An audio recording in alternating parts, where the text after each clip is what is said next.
Halo teman-teman sekalian, kita bertemu lagi dalam perkuliahan struktur data. Kali ini kita akan belajar tentang struktur fungsi, prosedur, dan metode pada pemrograman PHP. Kita mulai pembelajaran kita dari sebuah meme yang cukup terkenal ya. Di sini dikatakan bahwa PHP akan mati sejak tahun 1995. Pada saat itu kemudian dikampanyekan orang-orang untuk belajar cold fusion atau cold fusion ya. 2002 juga demikian, dikatakan bahwa PHP akan mati, kemudian orang-orang dikampanyekan untuk belajar ASP.NET.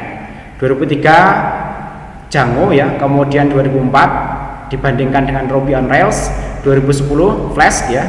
Django sama Flash ini merupakan dua framework yang basisnya adalah Python ya.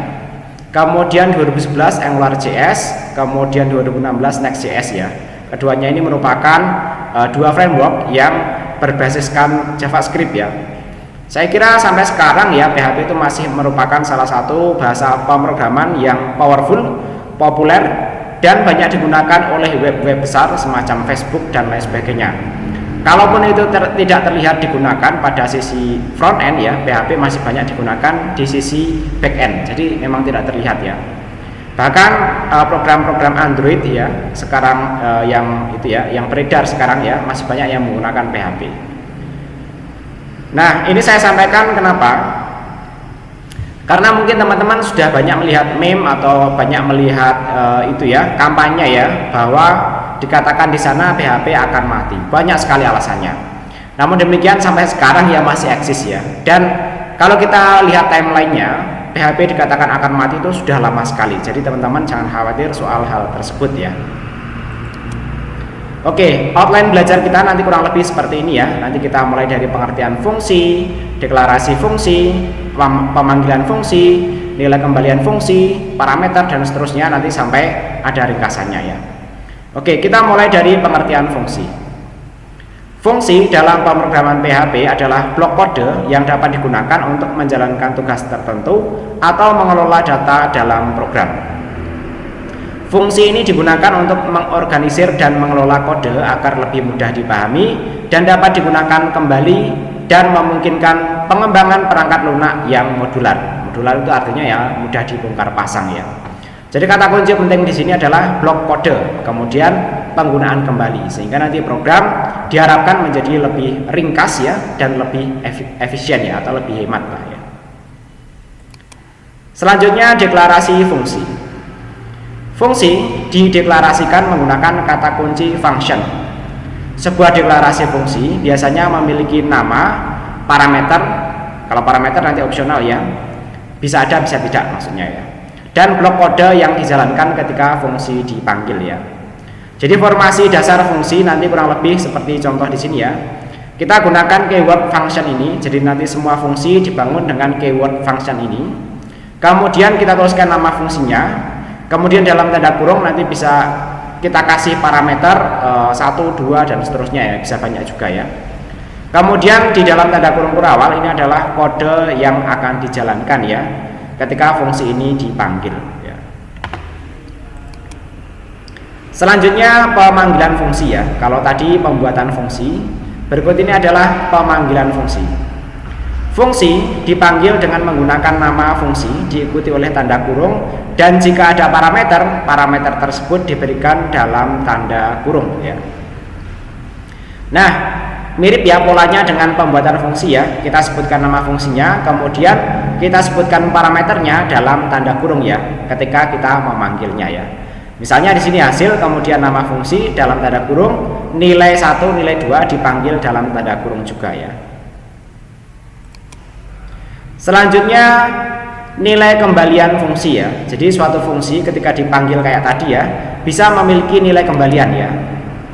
Nilai ini dapat digunakan di tempat pemanggilan fungsi ya. Untuk memanggil fungsi ya, kita dapat menggunakan kata kunci atau keyword return ini ya. Contohnya nanti kurang lebih seperti ini ya. Kita punya sebuah fungsi bernama tambah ya. Fungsi ini memiliki parameter A dan B. Di dalamnya ada operasi A plus B. Dan A plus B ini tidak langsung dijalankan begitu saja, tapi nanti dikembalikan kepada misalnya variabel yang akan menampung fungsi tersebut. Nah, di sini contohnya kita buat lagi variabel hasil ya, kemudian sama dengan kita panggil fungsinya ya, tambah dengan inputan parameter 2 dan 3. Sehingga nanti variabel ini pada akhirnya akan memiliki hasil yang dijalankan oleh fungsi tambah ini, yaitu 2 tambah 3, hasilnya nanti kurang lebih 5. Hasil ini nanti akan memiliki nilai 5. Oke, kita lanjut ya. Parameter fungsi. Fungsi dapat menerima parameter yang digunakan untuk mengirim data ke dalam fungsi. Tadi sudah dibahas sebenarnya. Tapi ini kita perjelas ya. Contoh fungsi dengan parameter ya. Function misalnya, kemudian namanya siapa ya. Kemudian di sini ada parameter nama. Nah, parameter nama ini nanti ketika kita panggil ya, bisa kita isi nilai sesuai dengan kebutuhan ketika pemanggilannya. Misalnya kita sedang ingin menyapa Priyadi ya, maka ketika kita memanggil fungsi sapa ini, kita panggil Priyadi ini. Nah, fungsi seperti ini tidak ada nilai kembalian ya, artinya dia akan langsung menjalankan blok kode yang ada di sini ya. Dia langsung akan mencetak tulisan halo kemudian nama seperti ini ya. Outputnya nanti kurang lebih halo Priyadi. Kemudian fungsi bawaan PHP ya. PHP menyediakan banyak fungsi bawaan yang dapat digunakan untuk melakukan tugas-tugas umum seperti strlen ya, untuk mengukur panjang string, kemudian array push untuk menambah elemen dalam array, dan lainnya. Nanti banyak ya teman-teman, nanti bisa googling untuk fungsi bawaan PHP. Artinya begini, ketika nanti kita membuat sebuah fungsi ya, yang bukan fungsi bawaan ya, misalnya sapa, kemudian tambah seperti tadi ya di sini ya, nama-nama tersebut ya tidak boleh nama yang sudah digunakan dalam fungsi bawaan PHP ya. Jadi nanti kalau strlen nanti tidak boleh digunakan untuk nama fungsi yang kita buat, karena strlen ini sudah dibuat oleh PHP dan nanti bisa langsung kita gunakan. Strlen ini untuk menghitung string yang ada di dalam sebuah string yang diinputkan dalam parameternya ya. Misalnya kita punya sebuah variabel panjang, kemudian kita isi dengan strlen, di dalamnya kita berikan parameter ya, sebuah string yaitu halo, stcom ya. Maka panjang ini nanti akan bernilai 13, yaitu panjang karakter dari string yang dimasukkan di sini ya. Selanjutnya fungsi rekursif ya. Ini yang cukup unik ya. Jadi mungkin teman-teman sudah belajar juga fungsi rekursif pada saat belajar logika dan algoritma. Tapi dalam PHP seperti apa? Mari kita pelajari. Fungsi rekursif dalam PHP adalah fungsi yang memanggil dirinya sendiri selama eksekusi. Hal ini memungkinkan pemecahan masalah secara berulang dengan mengurangi masalah menjadi kasus yang lebih kecil dalam setiap pemanggilan. Fungsi rekursif umumnya memiliki dua bagian utama, yaitu kasus basis atau base case dan pemanggilan rekursif atau recursive call. Kasus basis adalah kondisi yang menghentikan rekursi dan mengembalikan nilai. Sedangkan pemanggilan rekursif adalah pemanggilan fungsi itu sendiri dalam kasus yang lebih kecil. Ini polanya mirip dengan perulangan ya, tapi nanti seperti apa mari kita lihat ya. Mungkin teman-teman akan lebih mudah ya dengan melihat contohnya ya. Nah, contoh fungsi rekursif yang biasa diterapkan adalah fungsi faktorial ya. Nah, di sini kalau kita perhatikan ya, function kemudian nama fungsinya faktorial. Tapi kalau kita perhatikan di sini ya, dia memanggil fungsi, nama fungsinya ini sendiri ya. Jadi dalam penjelasannya kan tadi memanggil dirinya sendiri ya. Jadi yang dimaksud memanggil dirinya sendiri seperti itu ya. Kemudian kalau kita panggil ya, maka dia akan mengecek ya, apakah di sini ya n-nya lebih kecil sama dengan 1 ya. Kalau tidak, maka dia akan memanggil rekursinya ini sendiri ya. Teman-teman yang paham proses faktorial ya, nanti kurang lebih kan seperti itu ya. Nah, contoh penggunaannya seperti ini. 5 faktorial nanti hasilnya adalah 120 ya. Karena 5 faktorial itu kan 5 kali 4 kali 3 kali 2 kali 1. Kurang lebih nanti hasilnya 120 ya. Hasilnya nanti kurang lebih 120 kalau ini dijalankan. Nah, ini kenapa dicek N lebih kecil sama dengan 1? Karena untuk faktorial 1 itu tidak perlu dipanggil lagi. Faktorial 1 nanti pasti hasilnya 1 ya. Tapi kalau faktorial 2 dan seterusnya itu nanti akan menghasilkan fungsi yang merupakan perkalian di sini ya, yaitu inputannya adalah N ya, yaitu misalnya kalau 5 ya, 5 dikalikan ini faktorial dipanggil lagi dengan N-1 dipanggil terus ya, berarti N-1 berarti tadi kan kalau kita hitung ya 5 dikalikan 4 di N-1 lagi kalikan kalikan 3 ya, kemudian kalikan N-1 lagi kalikan 2 kalikan N-1 lagi dikalikan dengan 1 sampai angka 1 ya. Kalau sudah 1 nanti dia berhenti ya. Oke, kurang lebih nanti seperti itu untuk fungsi rekursif. Selanjutnya ini penjelasannya. Kalau tadi kita sudah coba explore ya, berikut ini ada penjelasannya. Dalam contoh tadi kita memiliki fungsi faktorial yang menerima parameter N. Jika nilai N kurang dari atau sama dengan 1, maka kita mengembalikan nilai 1 sebagai kasus basis atau base case.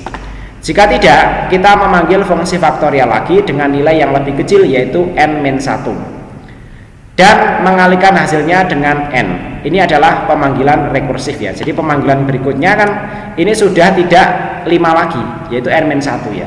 Jadi nanti return N-nya kan 1, kemudian N-1 4, kemudian dipanggil lagi dan secara terus menerus ya, N-1 ya, 4, 3, 2, 1 dan seterusnya ya. Penting untuk memastikan bahwa setiap pemanggilan rekursif akan mendekati kasus basis sehingga rekursi tidak akan menjadi loop tak terbatas ya. Jadi nanti harus jelas juga ya, ini ya, rekursifnya harus mendekati kasus basis ya. Jadi nanti kasus basisnya ini akan angka 1 ya. Jadi nanti ini harus dikurangi satu-satu sampai mendekati angka 1. Tapi kalau misalnya tambah-tambah 1 ini nanti akan looping ya, akan muter-muter. Bahkan nanti komputernya akan error ya. Dalam contoh ini karena kita mengurangi N setiap kali ya, akhirnya kita akan mencapai kasus basis di mana N menjadi 1 dan rekursi akan berhenti ya kalau sudah mencapai 1 ya. Oke, selanjutnya tentang prosedur ya. Jadi prosedur, fungsi dan metode ini merupakan pasangan ya, dan memang banyak dibahas di dalam berbagai bahasa pemrograman ya. Nah, prosedur dalam PHP nanti ini tidak secara khusus ya, PHP menyediakan prosedur ya. Jadi nanti seperti apa? Mari kita lihat ya. Dalam pemrograman PHP, konsep prosedur biasanya kurang umum daripada fungsi ya. Ini karena PHP lebih sering digunakan dalam paradigma pemrograman berorientasi objek. Dan dalam OOP kita lebih cenderung menggunakan metode daripada prosedur. Namun kita masih bisa membuat dan menggunakan prosedur dalam PHP jika dibutuhkan. Prosedur adalah sekumpulan pernyataan yang dikumpulkan atau diblok ya bersama untuk menjalankan tugas tertentu tanpa mengembalikan nilai atau output ya. Tadi sebenarnya sudah ada contoh, tapi lebih detail mari kita pelajari. Nah, contoh prosedur nanti kurang lebih seperti ini ya. Jadi ciri khas fungsi atau metode nanti ada kata returnnya di dalamnya ya. Tapi kalau prosedur langsung echo saja, yaitu mengeluarkan hasilnya ya. Nah, misalnya prosedur sederhana data ya, dia mencetak prosedur dijalankan dengan data kemudian dengan parameter data ini ya. Kemudian ketika dipanggil prosedur sederhana ini dia diberikan misalnya parameter contoh data ini, sehingga ketika dipanggil dia akan mencetak tulisan prosedur dijalankan dengan data titik 2 contoh data ini ya. Teman-teman nanti bisa mencoba sendiri ya. Jika ada masalah atau ada pertanyaan silakan disampaikan melalui kolom komentar. Selanjutnya penjelasan contoh prosedur PHP. Dalam contoh tadi kita mendefinisikan sebuah prosedur dengan nama prosedur sederhana dan prosedur tersebut menerima satu parameter yaitu $data. Dalam tubuh prosedur kita hanya mencetak pesan yang mengandung data yang diberikan ya. Ini memang sederhana ya, kita hanya mencetak seperti ini ya. Tapi nanti dalam contoh yang kompleks ya, sama, dia pada akhirnya akan hanya mencetak tulisan ini saja ya. Misalnya di sini ada baris-baris kode yang lainnya ya, pada akhirnya nanti dia langsung mencetak tulisan, tidak menggunakan return ya. Nah, ini ada review tentang prosedur ya. Pada dasarnya, prosedur adalah cara untuk mengorganisir dan mengelola kode dalam blok tertentu sehingga dapat digunakan kembali tanpa perlu mengembalikan nilai. Namun, jika kita ingin mengembalikan nilai dari fungsi ya, jadi prosedur sama fungsi itu di PHP sering dikatakan sama saja. Kita harus menggunakan konsep fungsi daripada prosedur.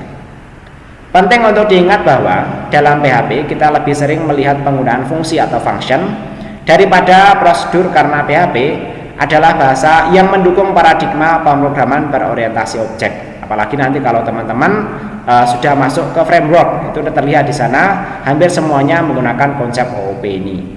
Cukup kuat ya, jadi PHP baru ya, PHP sejak 5.6 ke atas itu dukungan terhadap OOP-nya cukup kuat ya. Walaupun nanti kita bisa memaksakan model pemrograman secara prosedural ya, namun demikian nanti kita dalam kasus-kasus tertentu ya, misalnya menggunakan fungsi bawaan PHP, kita terpaksa harus menggunakan konsep OOP ini. Dalam OOP, kode biasanya lebih terstruktur dalam kelas dan metode, dan kita lebih cenderung menggunakan metode untuk menjalankan tugas daripada prosedur ya. Selanjutnya metode. Tadi metode sudah sedikit-sedikit disinggung ya. Metode itu seperti apa dalam PHP, mari kita pelajari. Dalam pemrograman PHP, metode atau method adalah fungsi yang terkait dengan objek dalam pemrograman berorientasi objek. Nah, lagi-lagi di sini menggunakan kata fungsi ya. Tapi nanti tidak seperti prosedur ya, metode ini nanti cukup banyak digunakan dalam OOP ya. Metode adalah cara untuk mengelola dan memanipulasi data dalam objek serta menjalankan operasi yang terkait dengan objek tersebut ya. Nah, nanti kata objek dan lain sebagainya ya akan kita pelajari secara khusus nanti yang materi tentang OOP ya. Selanjutnya, aksesibilitas metode PHP. Metode dapat memiliki tingkat aksesibilitas atau visibility seperti public, private, atau protected. Nanti detailnya akan kita pelajari pada pertemuan atau yang akan datang ya. Yang mengontrol sejauh mana metode dapat diakses dari luar kelas ya. Nah, di sini ada penjelasan sedikit lah ya. Contoh penggunaan tingkat aksesibilitas dalam deklarasi metode nanti kurang lebih seperti ini ya. Nah, soal kelas ini nanti teman-teman kalau belum paham abaikan dulu ya. Tapi nanti kurang lebih seperti ini ya, bahwa dalam OOP ya, kode program nanti akan dibungkus dengan kelas-kelas seperti ini. Nah, karena kali ini kita sedang membahas tentang metode ya, kita fokus ke metodenya dulu. Di dalam kelas biasanya memiliki beberapa metode. Nah, metode di PHP ini menggunakan keyword function semua ya. Tapi di sini karena kita sedang membahas aksesibilitas ya, di sini aksesibilitasnya beda-beda. Ada public, private, dan protected ya. Untuk public ya, ini bisa diakses dari luar kelas kalau kita set public. Termasuk kalau kita tidak set sama sekali bisa ya. Misalnya langsung function maju ya, tanpa keyword public ini ya, maka otomatis dia akan di set atau diatur sebagai public pada pemrograman PHP. Kemudian private ya, ini hanya bisa diakses di dalam kelas. Kalau misalnya nanti metode ini memanggil metode yang lainnya, bisa dalam satu kelas yang sama ya. Kalau itu tipenya private ya. Kemudian berikutnya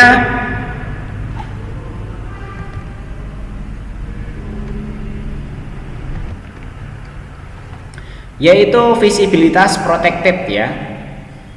Nah, visibilitas protected ini hanya bisa diakses dalam kelas dan kelas turunannya. Nah, untuk turunannya ini nanti juga akan kita bahas pada materi sekilas PBO PHP ya. Oke, nanti kurang lebih seperti itu ya. Ini hanya membahas sekilas saja bahwa nanti ada visibilitas public, private, atau protected ya. Kemudian berikutnya pemanggilan metode PHP.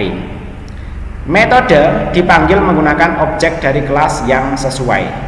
Pemanggilan metode dilakukan dengan menggunakan tanda operator. Ini kita bacanya panah ya. Ini dibuat dengan tanda strip, dan ini di dalam keyboard ini menggunakan tanda lebih besar ya. Teman-teman nanti bisa menggunakan shift kemudian tanda lebih besar ya. Nah, contohnya seperti ini ya. Misalnya mobil saya ya, ini dibuat dari kelas mobil tadi ya. Nah, konsep ini nanti lebih detailnya akan kita bahas dalam bab yang membahas tentang sekilas PBO ya. Jadi cara membuat objek adalah dengan menggunakan keyword new, kemudian kita sebutkan nama kelasnya ya. Kemudian kalau kita mau memanggil metode dalam kelas tersebut ya, misalnya tadi maju ya, maka kita gunakan tanda seperti ini ya, strip kemudian lebih besar. Kita bacanya adalah panah ya. Kemudian jangan lupa di sini kita kasih tanda kurung walaupun nanti tidak ada isinya sama sekali ya. Untuk keyword majunya. Nanti kalau di sini ada parameternya ya, nanti kita tulis di sini parameternya. Dan dalam pemanggilan kelas juga demikian ya, karena nanti ini memungkinkan untuk kita isi dengan konstruktor. Konstruktor seperti apa akan kita bahas sekilas dalam bab ini. Selanjutnya parameter metode ya. Parameter metode yang mirip dengan parameter fungsi ya, tapi nanti kita terapkan dalam sebuah kelas ya, karena metode digunakan dalam konsep pemrograman berorientasi objek. Metode dapat menerima parameter seperti fungsi biasa. Parameter ini digunakan untuk memproses data dalam metode ya. Nah, misalnya seperti ini ya. Dalam sebuah kelas kita punya sebuah metode ya, bervisibilitas publik, bernama tambah ya. Dan tambah ini memiliki dua parameter, yaitu angka 1 dan angka 2. Operasinya kita contohkan sederhana saja, misalnya return angka 1, angka 2. Kemudian kita buat sebuah objek ya. Ingat nama ini ya, nama variabel ya dalam PBO itu ya. K besar dan K kecil itu dianggap sebagai variabel yang berbeda. Oke, jadi nanti ini tidak ada hubungannya dengan ini ya. Namun demikian hubungannya nanti objek ini dibuat dari kelas ini ya. Misalnya kalkulator ya, new kalkulator. Kali ini kita memanggil kelas ini ya, yaitu membuat objek baru dari kelas kalkulator ini. Kemudian hasil sama dengan ya, kalkulator kita panggil tambah ya. Nah, ini mirip waktu kita manggil fungsi ya. Namun demikian karena ini merupakan sebuah metode ya, kita buat sebuah objek dulu, kemudian baru kita panggil nama metodenya, kemudian baru kita masukkan parameternya ya.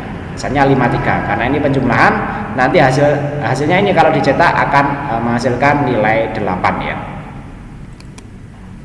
Selanjutnya konstruktor metode PHP. Nah, ini tadi kaitannya ya, kenapa waktu kita menjelaskan ini atau kita membahas ini ya, waktu kita memanggil metode maju kita perlu memberi tanda kurung ini. Nanti manfaatnya ada di sini ya. Misalnya oke, kita bahas dulu ya. Metode konstruktor adalah metode khusus yang dipanggil saat objek dari kelas dibuat ya. Metode ini sering digunakan untuk menginisialisasi properti objek ya. Jadi misalnya dalam sebuah kelas di sini sudah ada variabel ya yang kita tetapkan di sini ya. Kemudian ketika kita panggil atau kita buat sebuah objeknya dari ini ya, dari kelas person ini, kita bisa langsung mengisi variabel nama ini ya. Nah, di sini misalnya seperti ini. Orang, new person, kemudian Priadi. Nah, cara membuat konstruktor itu adalah dengan menggunakan public function kemudian double underscore construct ini ya. Ini yang disebut konstruktor. Artinya ketika kita membuat objek dari kelas ini, kita bisa langsung mengkonstruksinya, yaitu misalnya variabel ini kita isi apa ya. Karena nanti misalnya kita satu kelas ini kita buat objek lebih dari satu dan kita menginginkan bahwa dalam objek-objek yang berbeda itu memiliki misalnya variabel nama yang berbeda, itu bisa ya. Ini double underscore construct kemudian nama ini ya kita isi ya. This nama sama dengan nama. Jadi nanti nama ini ya kita isi dengan ini inputan dari ketika kita membuat objek dari kelas person ini ya. Sehingga nanti kalau nama ini dipanggil ya, walaupun di sini kosong ya, karena ketika kita membuat objek dari person ini kita langsung mengkonstruksi dengan nilai Priadi ini, maka ketika dipanggil variabel nama ini akan langsung berisi Priadi, walaupun kita belum pernah mengisinya di sini ya. Karena biasanya kalau ini tidak ada konstruktornya, kita harus mengisinya secara manual dalam objek satu persatu. Tapi dengan adanya konstruktor ini, kita bisa langsung mengisi, yaitu new person dalam tanda kurung, yaitu Priadi. Misalnya seperti itu. Nah, di sini ada reviewnya mengenai metode ya. Metode adalah salah satu konsep penting dalam pemrograman berorientasi objek yang memungkinkan untuk mengorganisir kode ke dalam unit-unit yang terkait dengan objek dan menjalankan tugas yang terkait dengan objek tersebut ya.